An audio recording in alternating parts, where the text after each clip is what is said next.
आकाशवाणी भोपाल से प्रस्तुत है विधानसभा साप्ताहिक समीक्षा। आलेख प्रवाल सक्सेना का। वाचक पूर्वा त्रिवेदी।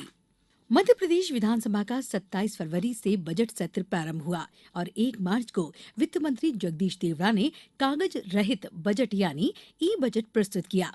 इस बार के बजट को चुनावी बजट अधिक कहा गया क्योंकि इस वर्ष के अंत तक मध्य प्रदेश में विधानसभा चुनाव होना है। राज्यपाल मंगूभाई पटेल ने अपने संबोधन में कहा कि प्रधानमंत्री नरेंद्र मोदी के विजन के अनुसार शिवराज सरकार मध्य प्रदेश को आत्मनिर्भर बनाने का काम कर रही है। प्रधानमंत्री के मार्गदर्शन में अमृत महोत्सव से अमृत काल तक समृद्ध, विकसित एवं आत्मनिर्भर भारत निर्माण की एक नई महायात्रा शुरू हो गई है।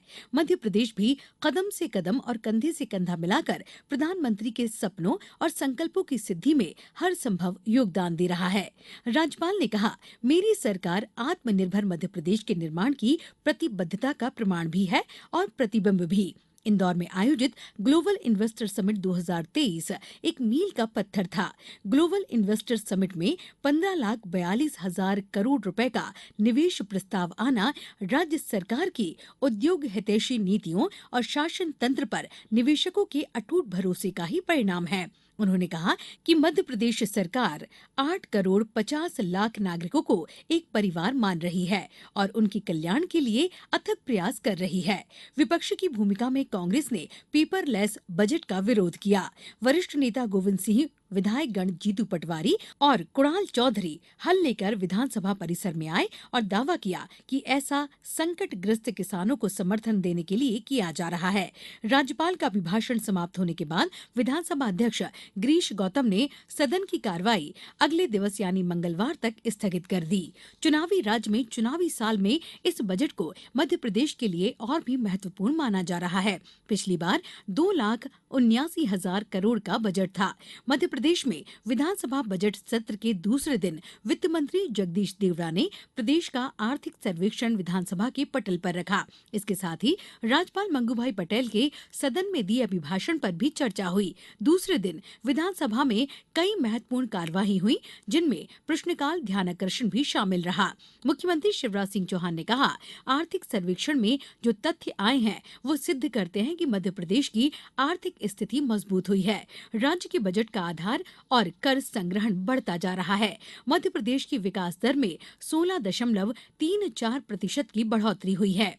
मुख्यमंत्री ने कहा कि सन 2002 में प्रदेश का सकल घरेलू उत्पाद 71,594 करोड़ से बढ़कर 1,32,02,000 करोड़ हो गया है, पर कैपिटा इनकम 2002 में 11,718 रुपए थी।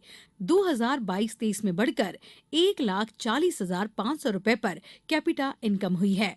सरकार पर लगातार कर्ज लेने का आरोप लगाया जाता है, लेकिन आंकड़ों के हिसाब से पहले 39.5% कर्ज लिया जाता था। सन 2021-22 में कर्ज प्रतिशत घटकर 22.6% हो गया है। रॉयल्टी सेक्टर में भी विस्तार हुआ है।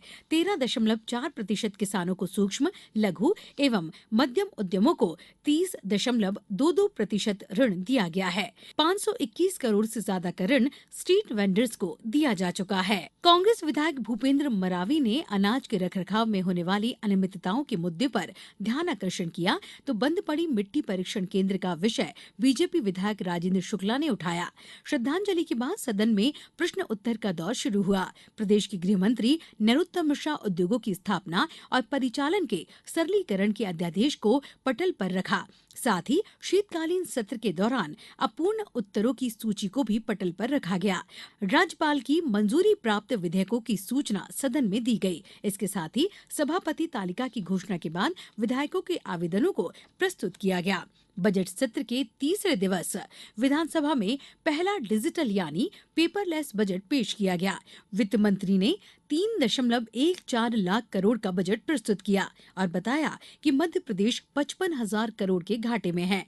बजट पढ़ने के लिए सभी विधायकों को टैबलेट दिए गए। हालांकि सरकार के इस कदम पर विपक्ष ने ऐतराज भी जताया। वित्त मंत्री ने कहा कि हमारा बजट समावेशी बजट है। जनता का विश्वास और सरकार के प्रयास से मिलकर हम लगातार काम कर रहे हैं। इसी दौरान विपक्षी सदस्यों ने सदन से बहिष्कार किया। विपक्ष की गैर मौजूदगी में वित्त मंत्री ने बजट भाषण पढ़ा। देश के सकल घरेलू उत्पाद में मध्य प्रदेश का योगदान 3.6% से बढ़कर अब 4.8% हो चुका है। वर्ष 2011-12 प्रति व्यक्ति आय 30,497 रुपए थी।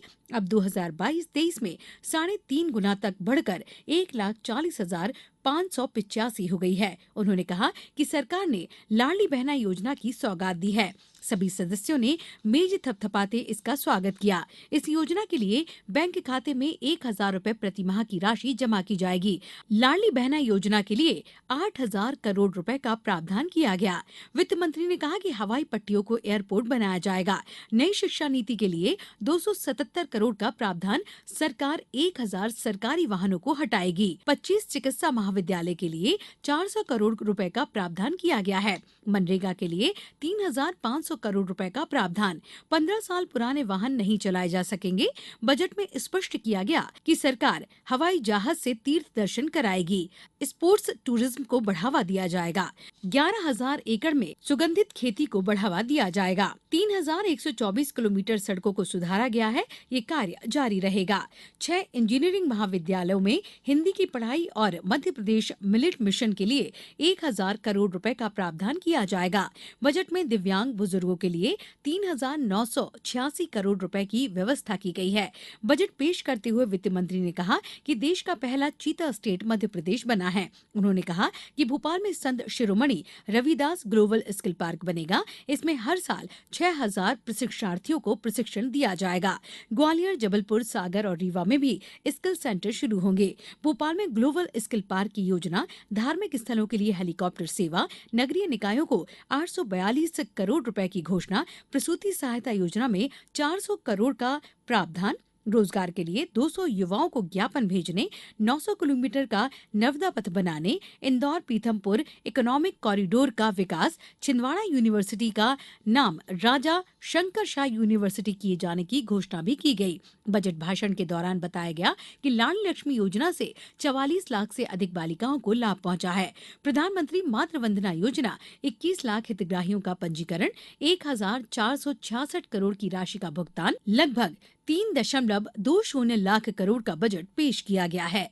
बजट सत्र 27 फरवरी से करीब 1 महीने तक चलने वाला था। इस बजट सत्र में कई महत्वपूर्ण विधेयक पेश किए जाने थे। इनमें सबसे ज्यादा वित्त विभाग के 3, नगरीय विकास विभाग के 2, जबकि उद्योग व निवेश, शिक्षा और micro, small and media industry के एक विधेयक शामिल हैं। अंतरिम बजट होने की वजह से सरकार का इस सत्र को उपयोगी बनाने पर खासा जोर रहा। इसके लिए विपक्षी पार्टियों ने सदन की कार्यवाही सुचारू चलाने की अपील भी की, ताकि सत्र की बैठकें हंगामे, शोर शराबे और नारेबाजी की भेंट न चढ़ जाए। बजट सत्र की अधिसूचना जारी होने से अब तक विधानसभा सचिवालय में तारांकित प्रश्न 1,849 एवं अतारांकित प्रश्न 1,855, कुल 3,704 प्रश्नों की सूचनाएं प्राप्त हुई हैं, जबकि ध्यानाकर्षण की 171, स्थगन प्रस्ताव की 3, अशासकीय संकल्प की 31 तथा शून्यकाल की 24 सूचनाएं प्राप्त हुई हैं। अध्यादेश की भी 1 सूचना विधानसभा सचिवालय में प्राप्त हुई है। इसी के साथ विधानसभा समीक्षा यहीं संपन्न होती है। अभी आप सुन रहे थे विधानसभा साप्ताहिक समीक्षा। आलेख प्रवाल सक्सेना का, वाचक पूर्वा त्रिवेदी।